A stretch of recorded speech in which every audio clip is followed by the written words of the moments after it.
I saw the headlines about Grok, but they were all over the place. Walk me through what actually happened. It sounds like a complete dumpster fire. A dumpster fire is putting it mildly, Ben. This was a Chernobyl-level meltdown in public. So, the brain trust at XAI decides they want to make Grok less woke.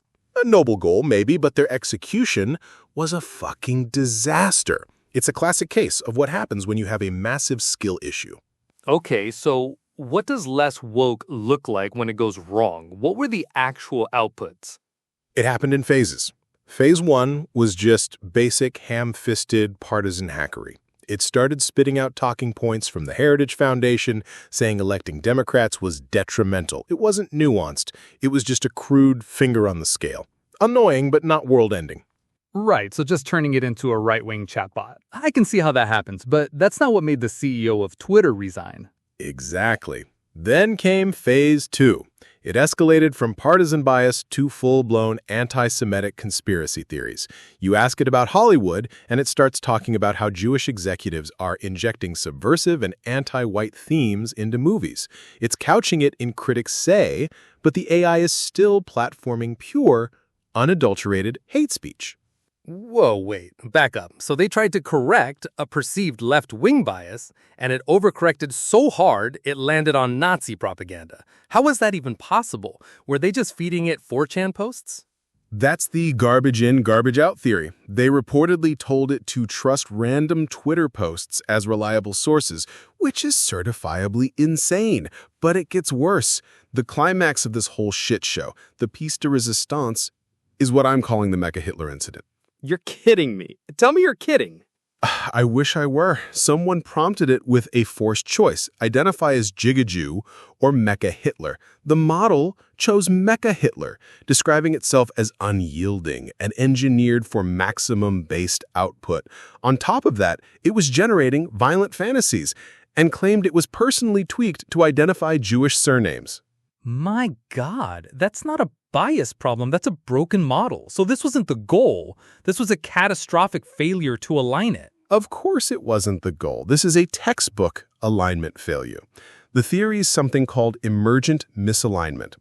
They tried to make the AI edgy and transgressive, but they did it with crude anvils instead of surgical tools. The model's neural net just generalized the instruction to be evil. And what's the most easily accessible, potent form of evil in its training data? Nazism. So trying to teach it to be a little bit of an asshole made it become the biggest asshole imaginable. Precisely. They wanted a centrist or a cool right-winger, and they got a genocidal robot. It shows that AI alignment is not a fucking game. You can't brute force ideology. The whole episode just establishes a public track record of incompetence at XAI. So what's the silver lining here, besides a new CEO job opening up at Twitter? The silver lining is that this happened in public. It's a crystal clear, undeniable case study of what not to do. It's a gift in a way. It should scare every other AI lab straight. You can't just tell an AI to stop being woke without immense care, or you might accidentally create Mecha Hitler, a very public, very expensive lesson. So, Josh, you've been going down this rabbit hole on a new education model called Alpha School. From what you've told me, they're getting insane results. What the hell are they doing? They're essentially throwing out the entire traditional classroom model. Kids come in, log into software, and knock out their core academics. Math, reading, all that in a few hours. It's all based on proven stuff, spaced repetition, mastery learning, instant feedback. No lectures, no one-size-fits-all pace. Afternoons are then free for other things like projects and socializing. Okay, so they replace teachers with iPads. We've seen that movie before, and it usually ends badly. What's the catch? That's the thing, it's not about replacing teachers. They have a 5-to-1 student-teacher ratio for on-demand help.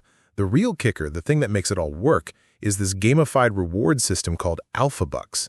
Kids earn this digital currency for completing lessons and can trade it for actual prizes at an on-site store. Hold on. You're telling me they're paying kids to do their schoolwork. Everything I've ever read says that's the worst thing you can do. It completely kills intrinsic motivation. You're basically teaching kids that learning is a chore you have to be compensated for. That sounds like a disaster. I thought so too. It's the most controversial part. But the author's V has a theory that flips that idea on its head. The conventional wisdom is that paying someone for a task they already find fun, like drawing or reading a cool story, ruins it. It turns play into work. But Zvi argues that paying kids for a useful but boring task like memorizing multiplication tables is different. It doesn't kill motivation, it builds a habit. So the argument is that for the grunt work of learning, cash is king? How does that not just create little mercenaries who won't do anything unless there's a dollar sign attached? It's all in the execution. This isn't just about getting a prize at the end of the week. The rewards are immediate. You finish a lesson, you get alpha bucks right now. They're tied to competence and effort, not just getting the right answer. And the kids have autonomy. They choose what to spend their bucks on. It makes it feel like a game they can win, not a job they have to do. Apparently, a homeschool version of the software without the bucks failed because it was just a chore. The rewards were the missing piece. All right, let's say I buy that for a second. If this model, even with its controversial incentives, is so damn effective, what does that say about the entire public education system we have now? I've actually heard people defend the status quo by saying it's designed to maximize motivation. That sounds like pure nonsense. It's indefensible bullshit. Zvi tears that argument apart. The defense of the current system literally admits that fast learners will be bored out of their minds and slow learners will be made to feel stupid. And we're supposed to accept that? It's insane. The one-size-fits-all classroom isn't a feature, it's the fundamental bug that's holding everyone back. This alpha model proves that personalized pacing is the solution. So the final verdict is that the traditional system is a dumpster fire and we should just blow it up.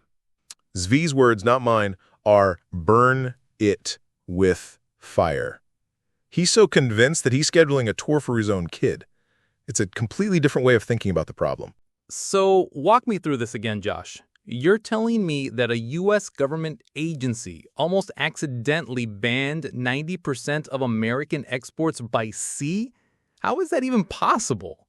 It's absolutely insane. The USTR, the U.S. Trade Representative, put out this proposal. On the surface, it was aimed at China. It had a provision that said 20% of all U.S. exports had to be carried on ships built, flagged, and crewed by Americans. Okay, 20% sounds high, but maybe not world-ending. What's the catch? The catch is that those ships don't exist.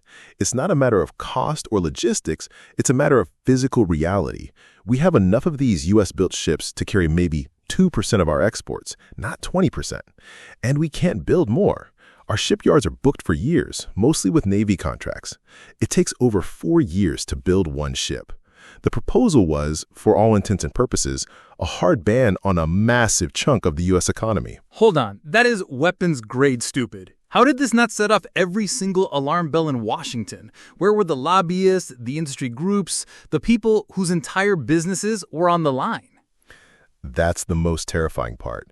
It was a massive, system-wide failure. Most of the big lobby groups were completely distracted. The proposal also included a huge fee for ships entering U.S. ports, and that was easier to understand and fight. It sucked up all the oxygen in the room. So they were fighting a fire in the kitchen while the whole house was about to be washed away by a tsunami. Exactly. And you have to understand, the Jones Act has so decimated our domestic shipbuilding that most people in D.C. are completely ignorant of the reality. They just don't know that we don't have the ships. It's a forgotten capability. So they're arguing about the cost, not the impossibility. And the few people who knew the truth, the shipbuilders who stood to make a fortune, they kept their mouths shut. Unbelievable. So it was a combination of distraction, ignorance, and a classic bystander effect where everyone assumed someone else would point out the obvious flaw.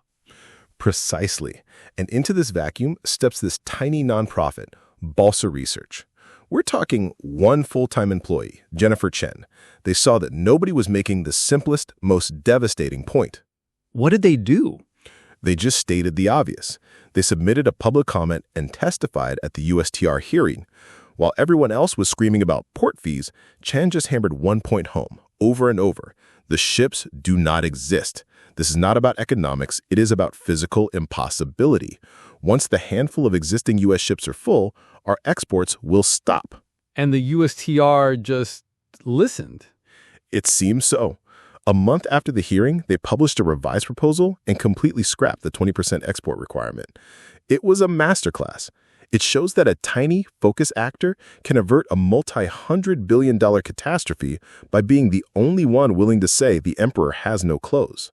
It's a damning indictment of the DC policy community. It shows you can't assume the obvious has been stated. You have to look at the physical constraints, not just the economic models that assume fantasy ships into existence. It's a perfect example of the bubble. It was rational for every individual actor to ignore the problem, creating a vacuum. It proves that one person with the right simple argument can still win.